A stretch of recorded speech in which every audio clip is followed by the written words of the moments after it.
और चलिए अब खबरें विस्तार से देख लेते हैं और सीधा रुख करेंगे। बड़ी खबर आ रही है, कल शपथ ग्रहण समारोह के बाद आज नए मंत्री कार्यभार संभालेंगे। कल रात ही मंत्रियों के पोर्टफोलियो भी तय हो गए हैं। गृह मंत्री Amit Shah minister of cooperation का अतिरिक्त प्रभार संभालेंगे। तो वहीं मनसुख मांडविया को अब देश के स्वास्थ्य मंत्री के तौर पर बनाया गया है। पीयूष गोयल को वाणिज्य, उद्योग और कपड़ा मंत्रालय का भार दिया गया है। वहीं अश्विनी वैष्णव को रेल मंत्री बनाया गया है। धर्मेंद्र प्रधान को शिक्षा मंत्री बनाया गया है। हरदीप सिंह पुरी को पेट्रोलियम मिनिस्टर बनाया गया है। ज्योतिरादित्य सिंधिया को भी मंत्री बनाया गया, उनको नागरिक उड्डयन मंत्रालय दिया है। पशुपति नाथ पारस को खाद्य मंत्रालय मिला है। फूड प्रोसेसिंग मिनिस्ट्री अब पशुपति पारस के पास रहेगी। 6 अलग अलग तस्वीरें हम दिखा रहे हैं। अनुराग ठाकुर का कद बढ़ा दिया गया है, उन्हें युवा और खेल के साथ साथ आईबी मिनिस्ट्री का पोर्टफोलियो दिया गया है। तो वहीं पुरुषोत्तम रूपाला को डेयरी मत्स्य विभाग दिया गया है। भूपेंद्र यादव को श्रम मंत्री बनाया गया। वहीं गिरिराज सिंह को ग्रामीण विकास मंत्रालय की जिम्मेदारी दी गई है।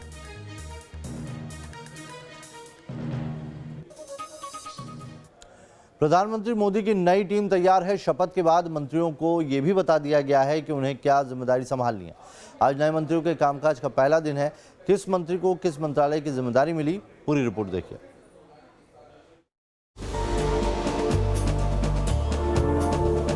न्यू इंडिया के न्यू कैबिनेट का साफ संदेश। कैबिनेट में रहने के लिए दिखाना होगा परफॉर्मेंस। पीएम का मंत्रियों को गवर्नेंस क्वालिटी का चैलेंज। मोदी सरकार के दूसरे कार्यकाल में हुए पहले मंत्रिमंडल विस्तार में प्रधानमंत्री मोदी ने युवा टैलेंट और परफॉर्मेंस पर विशेष ध्यान दिया है।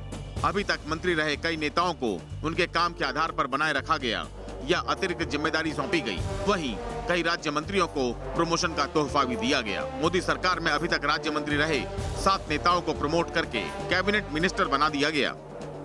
इन मंत्रियों में किरेन रिजिजू को खेल राज्य मंत्री से प्रमोट कर कानून मंत्री बनाया गया। हरदीप सिंह पुरी को शहरी विकास राज्य मंत्री से पेट्रोलियम मंत्री बनाया गया। इसके साथ ही उनके पास शहरी विकास मंत्रालय का प्रभार भी रहेगा। जी किशन रेड्डी को गृह राज्य मंत्री से प्रमोट करके संस्कृति और पर्यटन मंत्री बना दिया गया।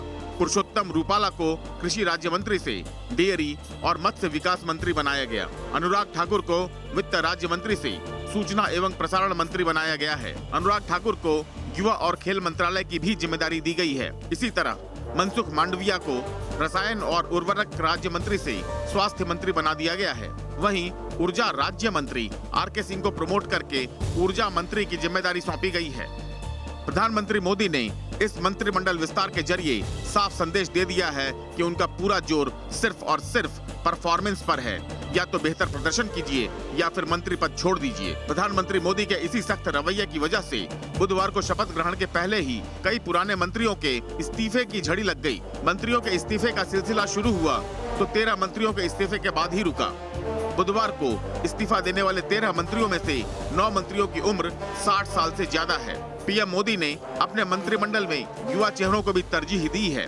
35 साल के निशीथ प्रामाणिक मोदी कैबिनेट में शामिल होने वाले सबसे युवा मंत्री हैं। प्रामाणिक बंगाल की कूच बिहार सीट से लोकसभा सांसद हैं और उन्होंने राज्य मंत्री पद की शपथ ली। नए मंत्रिमंडल में 12 मंत्रियों की उम्र 50 साल से कम है।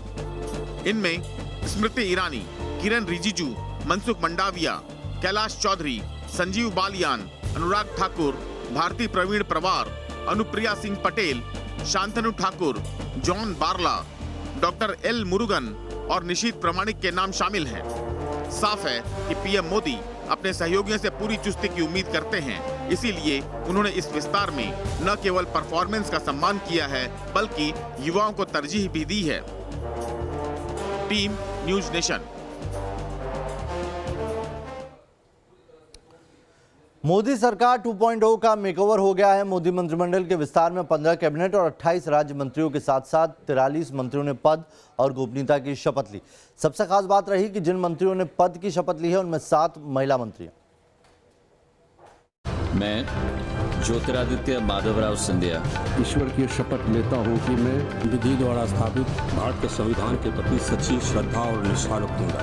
मैं भारत की प्रभुता और अखंडता अक्षुण्ण रखूंगी। 1.5 घंटे का वक्त 15 कैबिनेट मंत्रियों और 28 राज्य मंत्रियों की शपथ और प्रमोशन हुआ 7 मंत्रियों का।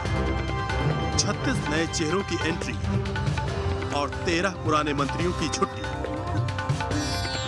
कुछ इस तरह हुआ मोदी मंत्रिमंडल का मेकओवर, जिसमें आज 43 मंत्रियों ने पद और गोपनीयता की शपथ ली।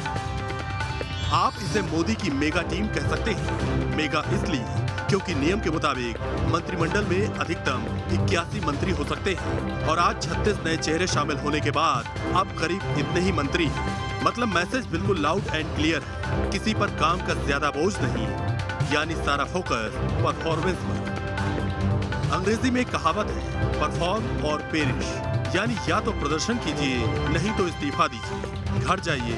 मोदी ने अपने नए मंत्रिमंडल के आकार को कुछ इसी फॉर्मूले पर कसा। इसलिए नए मंत्रिमंडल के आकार लेने से पहले पुराने मंत्रियों के इस्तीफे की झड़ी लग गई। क्योंकि मैं पार्टी के लिए 30 साल से काम किया।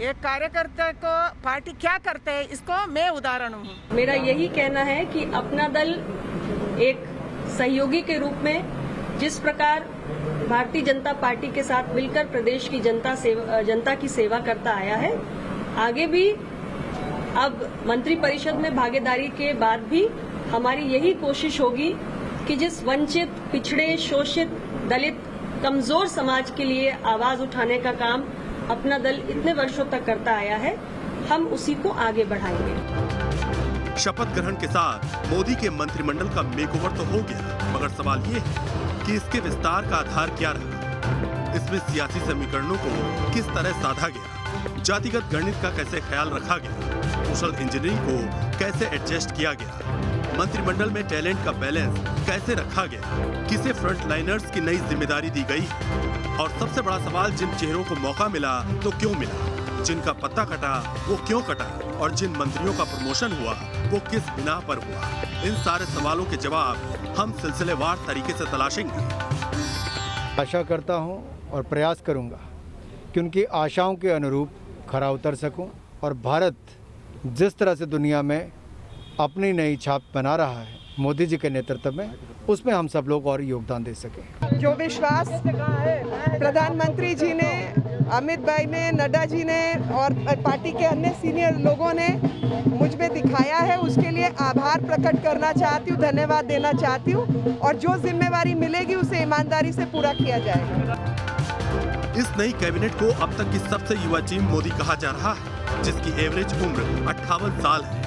इसमें कोई दो राय नहीं कि कोरोना काल में गिरती जीडीपी, इकोनॉमी की बिगड़ती सेहत, आसमान छूती महंगाई के बाद केंद्र सरकार बैकफुट पर है। ऐसे में मोदी की नई टीम के सामने सबसे बड़ा चैलेंज है देश को मौजूदा मुश्किल हालात से निकालना, गवर्नेंस की क्वालिटी सुधारना, महामारी में इकोनॉमी का बेहतर मैनेजमेंट करना, जनता की निराशा को दूर करना, बीजेपी के ताकत को बढ़ाना, राज्यों में पार्टी और नेताओं का मनोबल ऊंचा करना। इसे लेकर मोदी के मन में क्या है, ये शपथ ग्रहण से पहले आई इस इकलौती तस्वीर से साफ हो जाता है, जिसमें मोदी ने अपनी नई टीम के सभी सदस्यों को अपने घर बुलाकर उनकी पाठशाला लगाई। आने वाले दिनों में सरकार कैसे काम करेगी, नई टीम कैसे अपने टास्क को पूरा करेगी, समस्याओं से निपटने का ब्लूप्रिंट क्या होगा, मोदी ने इसका मंत्र अपनी टीम को दिया।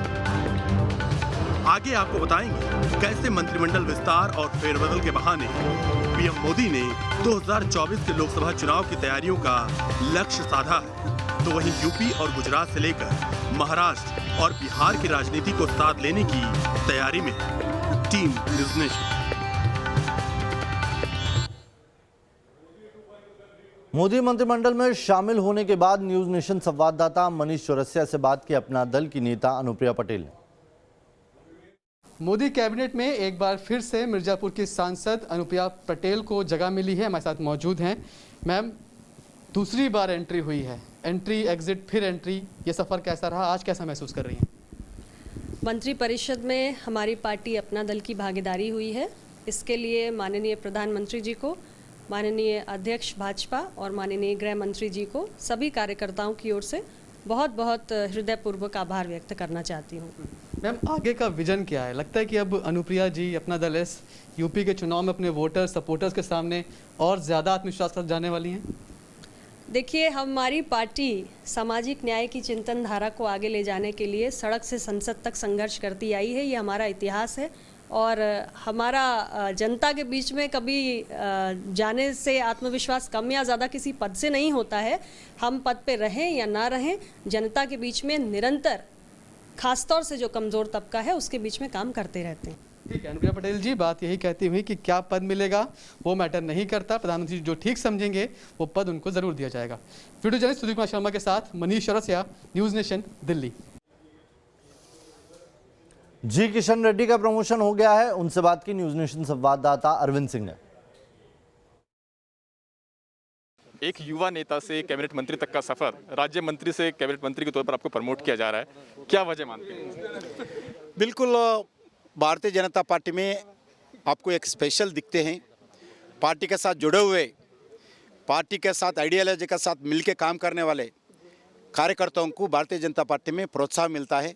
मैं पहले ही बताया, आज भारतीय जनता पार्टी में जो आज सबके साथ, सबका विकास, सबका विश्वास, जो नरेंद्र मोदी जी का काम करने का तरीका है, वो आज मंत्रिपरिषद में भी आप दिखा है।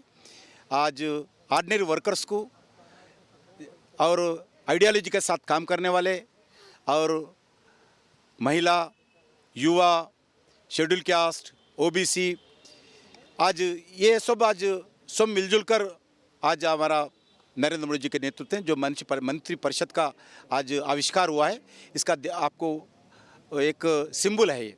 Arvind Singh, News Nation, Delhi. Modi cabinet के विस्तार से पहले कई बड़े मंत्रियों की छुट्टी हो गई। आखिर इन मंत्रियों को इस्तीफा क्यों देना पड़ा, आइए बताते हैं।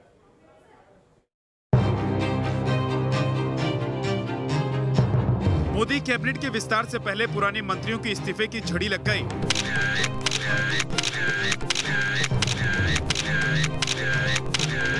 मंत्रियों के इस्तीफे का सिलसिला शुरू हुआ तो 13 मंत्रियों के इस्तीफे के बाद ही रुका।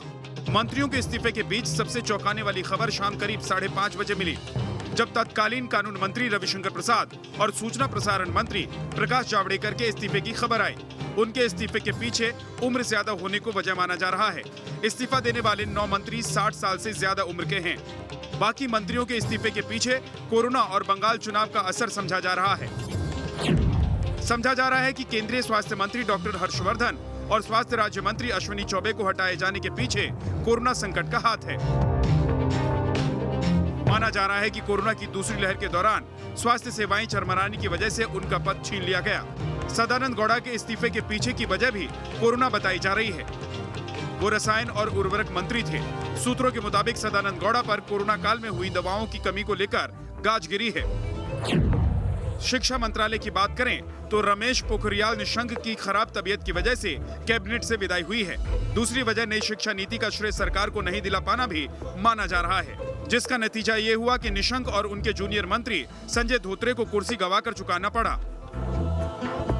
नए मंत्रियों के शपथ से पहले श्रम राज्य मंत्री संतोष गंगवार ने भी इस्तीफा दे दिया। गंगवार के इस्तीफे की वजह कोरोना के दौरान श्रमिकों के पलायन, सुप्रीम कोर्ट की फटकार और असंगठित क्षेत्र के मजदूरों के लिए पोर्टल नहीं बना पाने को बताया जा रहा है। कैबिनेट रीशफल से पहले इस्तीफों की इस झड़ी में बंगाल में बीजेपी की हार का असर भी साफ नजर आया और बंगाल के 2 मंत्रियों बाबुल सुप्रियो और देबोश्री चौधरी को भी मंत्रिमंडल से बाहर का रास्ता दिखा दिया गया। पर्यावरण मंत्रालय में राज्य मंत्री रहे बाबुल सुप्रियो मंत्री होकर भी बंगाल में विधायक का चुनाव 50,000 वोट से हार गए थे। वहीं देबोश्री चौधरी बंगाल चुनाव में असर नहीं छोड़ पाए। हालांकि सूत्रों का यह भी दावा है कि पश्चिम बंगाल बीजेपी में देबोश्री को अहम पद दिया जा सकता है, इसलिए इस्तीफा लिया गया। वहीं थावरचंद गहलोत के बारे में कहा जा रहा है कि उन्हें अपनी बढ़ती उम्र की वजह से मंत्री पद छोड़ना पड़ा। हालांकि मोदी सरकार ने उन्हें कर्नाटक का राज्यपाल बनाकर सक्रिय राजनीति से सम्मानजनक विदाई दी है। यानी मोदी का पूरा फोकस परफॉर्मेंस पर है ताकि गवर्नेंस की क्वालिटी पर कोई सवाल न उठ पाए।